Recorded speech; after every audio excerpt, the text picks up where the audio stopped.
مذہب ارتقائی منازل طے کرتا ہوا کئی خداؤں سے ایک خدا تک پہنچا ہے۔ آئیے آج اس دعوے کا جائزہ لیتے ہیں۔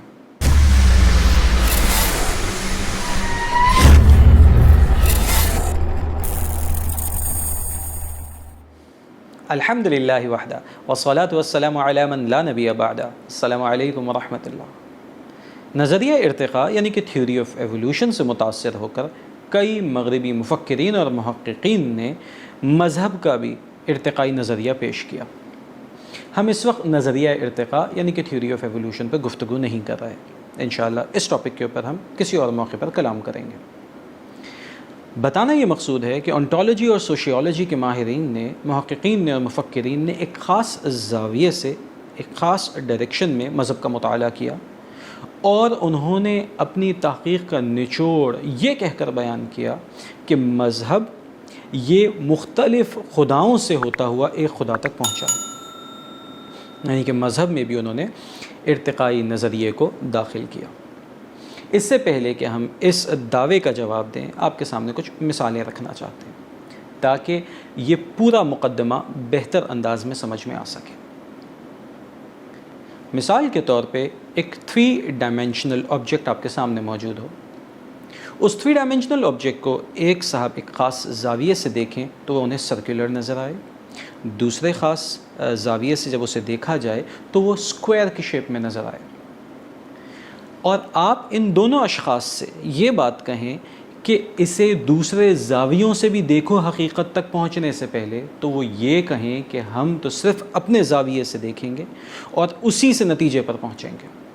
تو اگرچہ کہ یہ ایک طریقہ استدلال ہو سکتا ہے، لیکن ہم یہی کہیں گے کہ جو آپ دیکھ رہے ہیں ممکن ہے کہ وہ صحیح ہو، لیکن وہ اصل حقیقت نہیں ہے۔ اگر آپ کو اصل حقیقت تک پہنچنا ہے تو تمام زاویوں سے اس کا مطالعہ کرنا ہوگا۔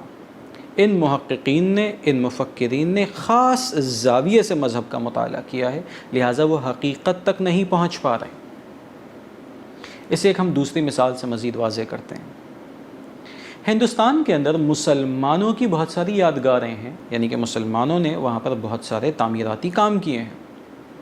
اب اگر کوئی شخص یہ کہے کہ یہ جو کام مسلمانوں کی جانب منسوب ہیں یہ حقیقتاً مسلمانوں نے نہیں کیے بلکہ ہندو راجاؤں نے کیے ہیں، مثال کے طور پہ قطب مینار، یہ منسوب ہے جناب قطب الدین ایبک کے ساتھ، یعنی کہ انہوں نے اس قطب مینار کو تعمیر کروایا۔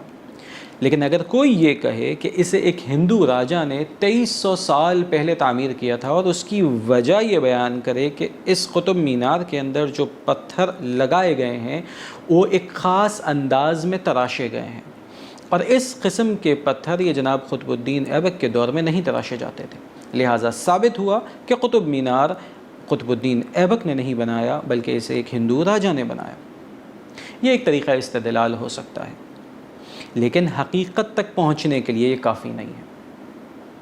ہمیں یہ دیکھنا ہوگا کہ کیا اس دور کے اندر پرانی عمارتوں کے کھنڈرات سے پتھروں کو لے کر نئی عمارتوں میں استعمال کیا جاتا تھا کہ نہیں۔ یہ بھی تو ممکن ہے کہ ان پتھروں کو کسی پرانی عمارت کی کھنڈر سے حاصل کیا گیا ہو اور اسے کچھ خاص پروسیس سے گزارنے کے بعد قطب مینار کے اندر نصب کر دیا گیا ہو، انہیں لگا دیا گیا ہو۔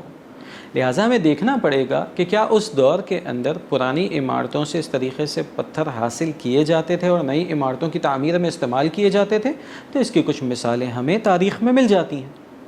ساتھ ہی ساتھ ہمیں یہ بھی دیکھنا ہوگا کہ مینار کا ڈیزائن کیا ہے، اس کا سٹرکچر کیا ہے، کیا اس قسم کے ڈیزائن اور سٹرکچر کی عمارتیں مسلمان بناتے ہیں یا غیر مسلم۔ یہ بھی دیکھا جائے گا کہ قطب مینار کے برابر میں ایک چھوٹی سی مسجد موجود ہے، اگرچہ کہ وہ نامکمل صحیح لیکن ایک مسجد ضرور موجود ہے، لہٰذا مسجد کا قطب مینار کے ساتھ ہونا بھی اس بات کی طرف ہماری رہنمائی کرتا ہے کہ ممکن ہے کہ اسے مسلمانوں نے ہی بنایا ہو، اور پھر تاریخی شواہد بھی موجود ہیں۔ لہٰذا اگر آپ ان تمام زاویوں سے اسے دیکھیں گے تو آپ اس نتیجے پر پہنچیں گے کہ دوسری والی بات کہ مسلمانوں نے اسے بنایا ہے یہ زیادہ حقیقت کے قریب ہے، اور پہلی والی بات یعنی کہ ایک ہندو نے اسے بنایا ہے، ہندو راجا نے، یہ ایک مغالطہ ہے۔ مغربی مفکرین اور محققین بھی بس سمجھیے کہ اسی قسم کا طریقہ استدلال استعمال کرتے ہیں۔ وہ یہ کہتے ہیں کہ کھنڈرات سے عبادت گاہوں کا ظہور ہوا، عبادت گاہوں کے اندر مورتیاں پائی گئیں، لہٰذا وہ اس نتیجے پر پہنچ گئے کہ مذہب کئی خداؤں سے سفر کرتا ہوا ایک خدا کے تصور تک پہنچا ہے۔ ایک تیسری اگزامپل لیتے ہیں ہم لفظ جمہوریت کی۔ ہم جانتے ہیں جمہوریت، ڈیموکریسی، یہ ایک پولیٹیکل ٹرمینالوجی ہے اور ایک خاص طرز حکومت کو کہا جاتا ہے۔ اب اگر آپ یہ جاننا چاہتے ہیں کہ کون کون سے ممالک جمہوری ہیں، تو کیا اس کا طریقہ کار یہ ہے کہ جس ملک کے نام کے ساتھ جمہوریہ آ جائے آپ اسے جمہوری تصور کر لیں؟ یقیناً یہ ایک غلط طریقہ استدلال ہے، بلکہ صحیح طریقہ یہ ہوگا کہ آپ جمہوریت کے پیرامیٹرز کو پڑھیں، اس کے سٹینڈرڈز کو دیکھیں اور پھر کسی ملک کے طرز حکومت کو پرکھیں۔ اگر اس ملک کا طرز حکومت ان سٹینڈرڈز پر، ان کرائٹیریاز پر، ان پیرامیٹرز پر پورا اترتا ہے تو ہم کہیں گے کہ یہ ملک جمہوری ہے، اور اگر نہیں اترتا تو ہم کہیں گے یہ ملک جمہوری نہیں ہے۔ اب جب یہ بات آپ کو سمجھ میں آ گئی ہے، یہ پورا پس منظر اس دعوے کا سمجھ میں آ گیا ہے، تو ہم اس دعوے کے جواب کی طرف چلتے ہیں۔ دیکھیے، ہم سے تقریباً 2000 سال پہلے سیدنا مسیح علیہ السلام، حضرت عیسیٰ علیہ السلام اس دنیا میں تشریف لائے اور آپ نے آ کر لوگوں کو توحید کی دعوت دی، ایک خدا کی طرف بلایا۔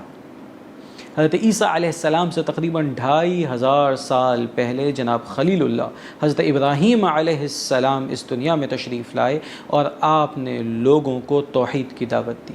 آپ ایک خدا کی عبادت کی دعوت دیا کرتے تھے، آپ توحید کے علم بردار تھے، اور عین اس وقت کہ جب آپ اپنی قوم کو توحید کی دعوت دے رہے تھے اس وقت بھی شرک موجود تھا، جو اس بات کی صداقت کے لیے کافی ہے، اس بات کے ثبوت کے لیے کافی ہے کہ شرک، کفر اور توحید یہ ہر دور میں پیرالل چلے ہیں۔ ایسا نہیں تھا کہ پہلے شرک تھا اور بعد میں توحید آیا، یعنی کہ مذہب ارتقائی منازل طے کرتا ہوا کئی خداؤں سے ایک خدا تک نہیں پہنچا ہے، بلکہ ہر اس دور میں کہ جس کے اندر شرک موجود تھا، اسی دور میں، اسی لمحے میں توحید بھی موجود تھی۔ یہی وجہ ہے کہ جب انبیاء اکرام علیہ السلام اس دنیا سے رخصت ہوتے تھے تو ان کی قوم میں انحراف آ جاتا تھا، کیونکہ انسان کی فطرت میں انحراف پایا جاتا ہے۔ وہ قوم اپنے راستے سے ہٹ جایا کرتی تھی، لہٰذا اللہ تعالیٰ اس کی رہنمائی کے لیے پھر ایک رسول کو یا ایک نبی کو بھیجا کرتے تھے۔ یہی وجہ ہے کہ ہر دور میں جب کفر تھا، جب شرک تھا، تو ساتھ ہی ساتھ توحید بھی تھی۔ اب تو مغربی مفکرین اور محققین بھی اس بات کو ماننے پر مجبور ہو گئے ہیں کہ ایک خدا کا تصور یہ ہزاروں سال پہلے بھی موجود تھا۔ آسٹریلیا کے قدیم قبائل کے اندر بھی یہ نظریہ موجود تھا کہ ایک ذات ایسی ہے کہ جس نے اس پوری کائنات کو، اس دنیا کو تخلیق کیا ہے، جسے وہ فادر یا گرینڈ فادر کہا کرتے تھے۔ اگر آپ چاہیں تو اس کا مطالعہ origin of growth and religion نامی کتاب کے اندر کر سکتے ہیں۔ ساتھ ہی ساتھ اس کتاب کے میں independent origin of supreme being کا بھی ذکر کیا گیا ہے اور اس پہ زور دیا گیا ہے اور بتایا گیا ہے کہ یہ independent origin of supreme being کا تصور پہلے سے لوگوں کے درمیان موجود تھا اور کئی خداؤں کا وجود یہ بعد کی پیداوار ہے۔ اس کو مزید تقویت کچھ ایسے سکوں سے بھی ملتی ہے جو کہ کھنڈرات سے ملے ہیں۔ ان سکوں کے اندر ان کے اکراس میں، ان کی باؤنڈریز کے اوپر چھوٹی چھوٹی تصویریں موجود ہیں، لیکن سینٹرل پوزیشن جو مرکزی حیثیت ہے وہ بیچ میں ایک بڑی تصویر کو دی گئی ہے، جو اس بات کی جانب نشاندہی کر رہی ہے کہ اگرچہ چھوٹے چھوٹے خداؤں کا تصور ان لوگوں کے درمیان پیدا ہو گیا تھا، لیکن اس کے باوجود بھی ایک بڑے خدا کا تصور ان لوگوں کے درمیان رائج تھا۔ اور میں عرض کروں کہ شرک کبھی بھی اس انداز میں کسی بھی قوم میں یا قبائل میں شرک کی حیثیت اختیار نہیں کر سکا کہ ایک جیسے کئی خدا مانے گئے ہوں، یعنی کہ ایک جیسی طاقت، قدرت، اختیار، قوت، ارادے والے ایک سے زیادہ کئی خداؤں کے اوپر لوگوں کا ایمان ہو، بلکہ شرک ہمیشہ ایسے ہی رہا ہے کہ ایک بڑے خدا کو مان کر اس کے انڈر میں، اس کے تحت کئی خداؤں کو مانا گیا ہو۔ لہٰذا یہ تصور کہ مذہب کئی خداؤں سے ارتقائی منازل طے کرتا ہوا ایک خدا تک پہنچا ہے، یہ باطل ہے، یہ مغالطہ ہے اور یہ غلط ہے۔ اسلامی نظریہ یہ ہے کہ انسانیت نے اندھیرے میں آنکھ نہیں کھولی، اس نے اجالے میں آنکھ کھولی ہے، اس نے تاریکی میں آنکھ نہیں کھولی، اس نے روشنی میں آنکھ کھولی ہے۔ انسانیت نے جہالت میں آنکھ نہیں کھولی، بلکہ انسانیت نے علم اور حکمت کے ساتھ آنکھ کھولی ہے۔ اللہ تبارک و تعالی نے حضرت آدم علیہ السلام کو نبوت کے ساتھ اس دنیا میں بھیجا تھا۔ حضرت آدم علیہ السلام توحید کے علم بردار تھے۔ جب جب لوگوں کے درمیان انحراف پیدا ہوتا چلا گیا، اللہ تبارک و تعالی ان کی ہدایت، ان کی رہنمائی کے لیے انبیاء اکرام علیہ السلام اور رسولوں کو بھیجتا رہا۔ لہٰذا یہ بات ثابت ہوتی ہے کہ شرک پہلے نہ تھا بلکہ توحید پہلے تھی۔ شرک توحید سے انحراف کی بنا پر پیدا ہوا ہے۔ یہ مذہب ارتقائی منازل طے کرتا ہوا کئی خداؤں سے ایک خدا تک نہیں پہنچا ہے، بلکہ مذہب تو ایک ہی مذہب تھا جو حضرت آدم علیہ السلام لے کر اس دنیا میں آئے، اور نبی مکرم صلی اللہ علیہ وسلم کے اوپر وہ دین مکمل ہو گیا، اور وہ مذہب اسلام تھا۔ وہ دعوت توحید کی دعوت تھی، وہ دعوت جنت کی دعوت تھی، وہ دعوت اپنے رب سے ملاقات کی دعوت تھی۔ السلام علیکم ورحمۃ اللہ وبرکاتہ۔